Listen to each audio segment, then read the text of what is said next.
All right, everybody. Well, welcome back to another episode of Learning Jazz Language. And today I have somebody on the show who I'm sure many of you know very, very well. He runs one of the biggest saxophone channels on YouTube, BetterSax. And I thought it would be really cool to have him on to talk a little bit about playing and how he practices. So, Jay Metcalf, thank you so much for being on the show. Hey, thank you. Thanks, Nick. Great to So, my first question that I ask everybody is vocabulary, the study of what to play when you're improvising.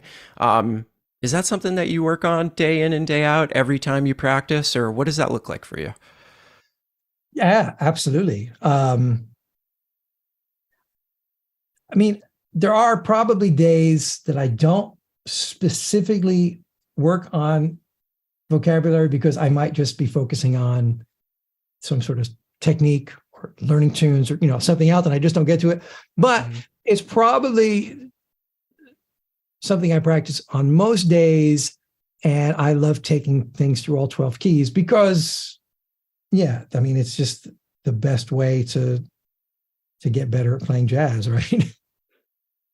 Absolutely. Now, you mentioned 12 keys, right? And I know there's like a lot of different philosophies on that. I mean, I don't think that anybody doubts the benefit of taking things through all 12 keys. Like, it's just so good for you on the instrument, right?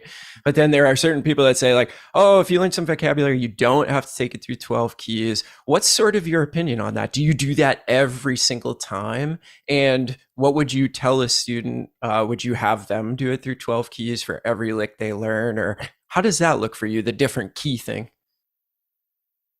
I don't know. I mean, for me, not taking it through all 12 keys feels a bit lazy. So like if I would be Okay. like, I'm going to play this in three keys. Like if you're in the earlier stages, then by all means, like just getting something in two keys is already a huge win, right? Hmm. But as soon as you're able to play in all 12 keys, like why would you not want to do something in all 12 keys? That is except time saving time. And that's just like, you're not really saving time by doing that, are you? So that's to me, if you're able to do it in 12 keys, if you've already been practicing in things in 12 keys, there's no reason not to. That's not to say that, sometimes I specifically won't take things through all 12 keys, but because it's not because I want to be lazy or save time. It's because I've determined that it's more efficient for me to get this really good in one key or two keys right now. But that's going to be on a case by case basis. But most of the time, yeah, all 12 keys. Cool. One more question about the 12 key thing. We all know that on saxophone, at least, I'm speaking from experience as a saxophone player, certain things lay a lot better, like in certain keys than others. Do you find that when you practice things in 12 keys that, yeah, I'm gonna learn everything in 12 keys, but there are certain pieces of vocabulary that I'll probably never play in this key because it's just like so awkward to physically do. Well, yeah, anything, I think I kind of just naturally avoid anything that's too awkward to physically do. Okay. Just because to me, that is where we're starting to cross the line into is it really worth the investment of time? Hmm. Unless I was like, I have to know how to play this. Some things just like, my time is better spent maybe practicing something else. That's personal to me. Uh, yeah. And as far as one thing I've learned, as far as, yeah, as I'll never play that in that key, I might never play it in any key that I'm Okay. practicing. And that goes for a lot of the stuff I'm practicing. And I think if we're really practicing language for the purpose of improvising with language, the idea is we're not going to just be regurgitating that phrase or that lick or whatever note for note. It's so that some of the shapes inside that can kind of come out improvised. So, and a lot of my favorite improvisers, people say, oh, I like people like, Sonny Stitt and, Vincent Herring, let's say, for somebody more modern. And they have vocabulary, very clear, like vocabulary that they use a lot, but it's always slightly different. And it's always, like, it's like the same shapes or sometimes the same phrases, but they're just superimposed in different ways. Hmm. So, and I've practiced so many things. and then said, oh, why doesn't that come out? Mm. And then I've just realized, like, oh, it doesn't have to. Stop trying to make it come out. Like, if it does, great. But if it doesn't, maybe that means something, maybe you're not hearing that in your head.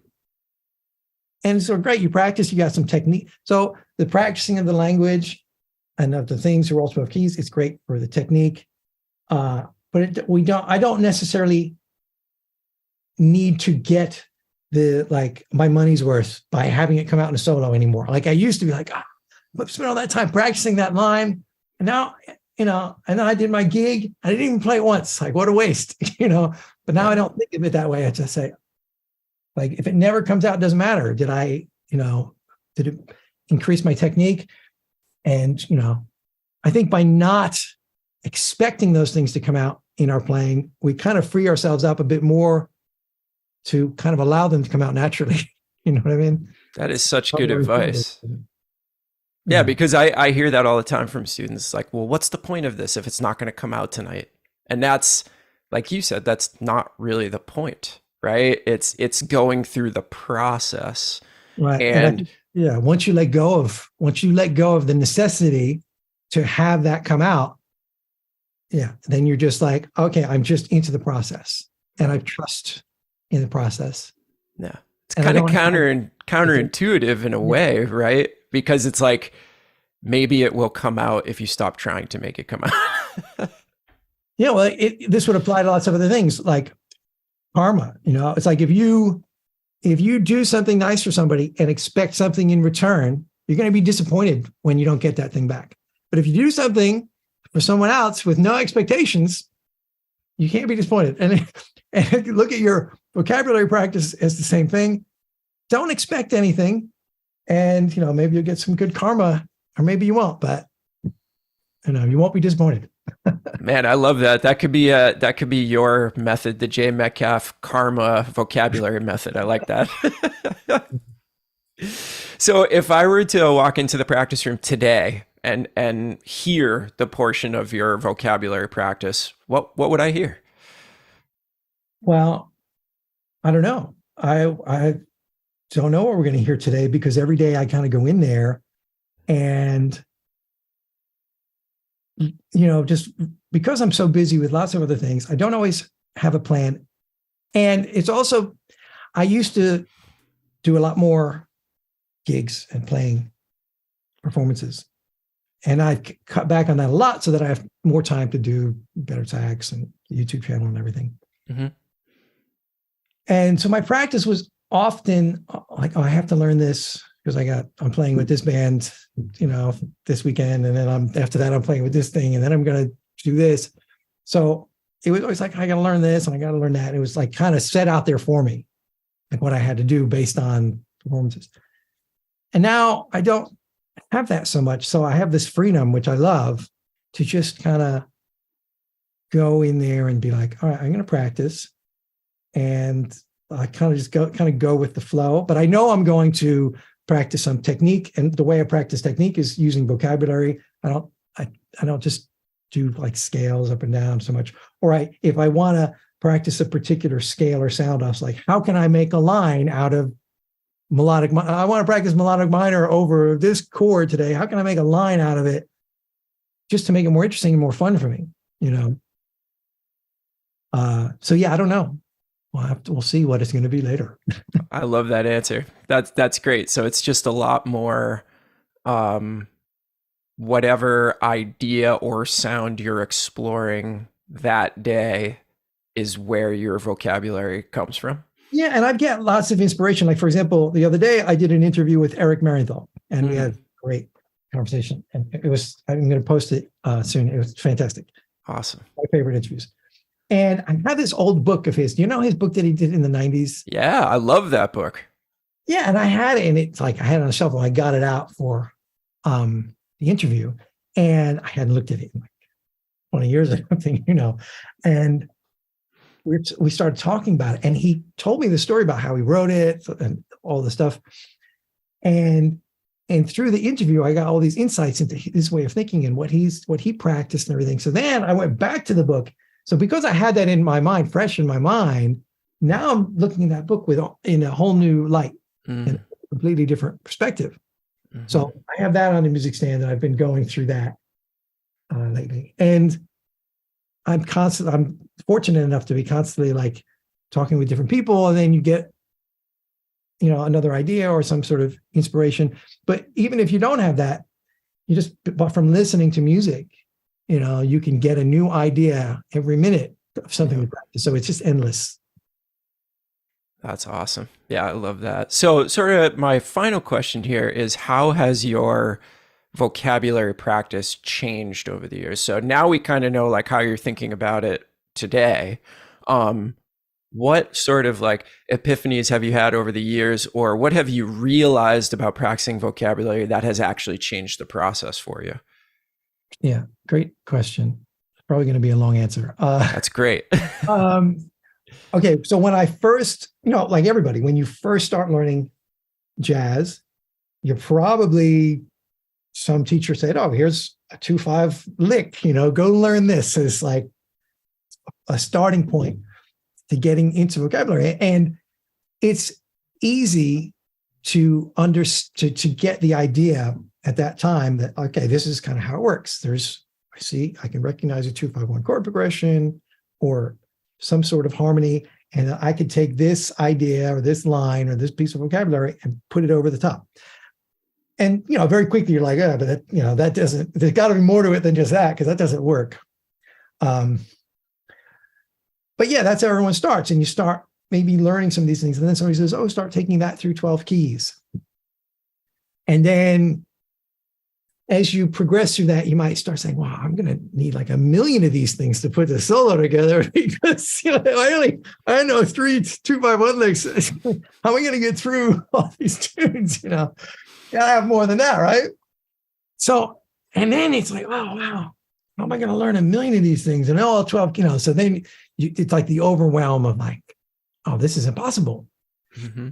And then, then you start, grinding through all that, right? As everyone does. But then later on, I started, and then there's other approaches that you might have where you'll be like, okay, but you could just play the notes from this scale over this chord, or you can play, and you could just kind of generalize and like, color by numbers a little bit this way, and then you mix those things together. You have all these different concepts, but it seems like it doesn't seem to like really all be coming together, right? And then I remember having an epiphany, and then the other big one that I think is a miss, like something that's certainly slowed me up a lot. This belief that you need to be creating new material with everything that you play on your instrument at all times. And if it's not some original thought, it's worthless, and you shouldn't have even played anything. But so a lot of people have that idea. Like I would say intermediate improvisers, this thing like, I need to be original. You do not need to be original. So I realized that at some point through transcription and transcribing players that I really liked. And then after you transcribe a couple solos of like the same player on the same recording session, you'll figure this out and you'll be like, wait, they played this. Every time they got to this chord, they played this or a variation of this every time. The example I always use is when I was young, I had the book of all the alternate takes of giant steps, and like 90% of all the solos exactly the same. Yeah. And so that goes against, so if you're coming up through traditional jazz education, at least the way they taught it when I was learning it, like, I don't know if it was the teachers that gave me this idea or the other students, or just made it up in my head myself, this idea that I was supposed to or just maybe the word improvising just indicates to us that it has to be original, but it doesn't. And if you're doing what you're supposed to be doing, which is listening to great players, transcribing and analyzing solos, you will immediately, and this goes for everybody. This goes for even the most original players. You have to, you can't never repeat yourself ever. That would be literally impossible. And there's nothing wrong with it. And in fact, those are the things that make you love player. If I listen to whoever it is, Dexter Gordon, and every time he plays, it sounds completely different. How do I even know which version of Dexter I like? We like it because he's putting his personality on every solo, on everything he plays. And it's the same personality. He's not like, he's not schizophrenic, Right. He's not 1 minute playing like Coltrane and 1 minute playing like Dexter and 1 minute playing like somebody else. Right. So when I had that realization, that epiphany, like, okay, my favorite players do this. That means it's okay. Not only is it okay, it's like it doesn't sound bad to me when I hear that really tasty bit of vocabulary, that spot that just sounds so good. Like, yeah, play it like, and it's okay to play it every time. And that doesn't mean to say that you shouldn't be looking for more vocabulary, but it's not like you don't have to have, this infinite vocabulary to be, to be worthy of playing jazz, and you don't also, there's lots of players that you'll see over the course of decades, their vocabulary doesn't grow. They kind of get to a spot and they're like, I'm cool with that. And they communicate that way. They've found their voice and they're not like constantly for 50 years adding new material or, very little new material. Nothing wrong with that.